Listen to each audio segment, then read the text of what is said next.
দিল্লীত বোমা বিস্ফোৰণৰ ঘটনা ই গৰিহণাযোগ্য আৰু ইতিমধ্যে আপোনালোকে গম পাইছে যে যোৱা দুটা দিনত এক বিশেষ ব্যক্তিৰ হাতৰ পৰা ডক্টৰ বা তেওঁলোকৰ হাতৰ পৰা বহুত বেছি বিস্ফোৰক সামগ্ৰীও পুলিচ আৰু চোৰাংচোৱাই জব্দ কৰিছে।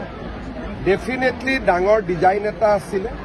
মই আশা কৰিছোঁ যে আজি গধূলি ফাললৈকে আমি আৰু বেছি আমি ভাল ছবি এখন আমি দেখা পাম।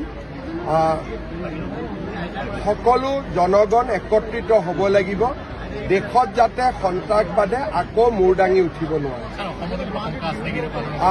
অসমত যোৱাকালি পেহেলগামৰ ঘটনাৰ পিছত আৰু যোৱাকালিও আমি দেখিছোঁ যে ফেচবুকত একাংশ লোকে এই ঘটনাটোক হয় আদৰণি জনাইছে, নহলে খুব ফূৰ্তিৰে তেওঁলোকে কিছুমান ইমজি পোষ্ট কৰিছে। তাৰমানে এইসকল ব্যক্তিয়ে সন্ত্ৰাসবাদক সমৰ্থন কৰে। এইসকল ব্যক্তিৰ আমি বেকগ্ৰাউণ্ড চেকিং কৰি আছো যোৱাকালি ৰাতিৰ পৰা, আৰু প্ৰয়োজন হলে কিছু ব্যক্তিক আমি এৰেষ্টো কৰিম।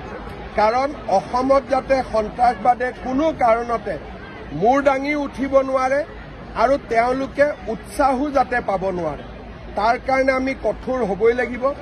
যোৱাকালিৰ পৰা আমি লক্ষ্য কৰিছোঁ যে এছাম লোকে বিৰাট ফূৰ্তি পাইছে, আৰু যদি সন্ত্ৰাসবাদ আক্ৰমণত মানুহ মৃত্যুৰ পিছত কোনোবাই যদি ফূৰ্তি পাব পাৰে, তাৰমানে তেওঁলোকেও সন্ত্ৰাসবাদক প্ৰত্যক্ষ বা পৰোক্ষভাৱে সমৰ্থন কৰে। মই ইতিমধ্যে ডিজিপিক নিৰ্দেশ দিছোঁ যে এইবিলাক চেক কৰিব লাগে, কোন মানুহ ক'ৰ মানুহ, যদি অসমৰ হয় আমি তেওঁলোকক গ্ৰেপ্তাৰ কৰিব লাগে।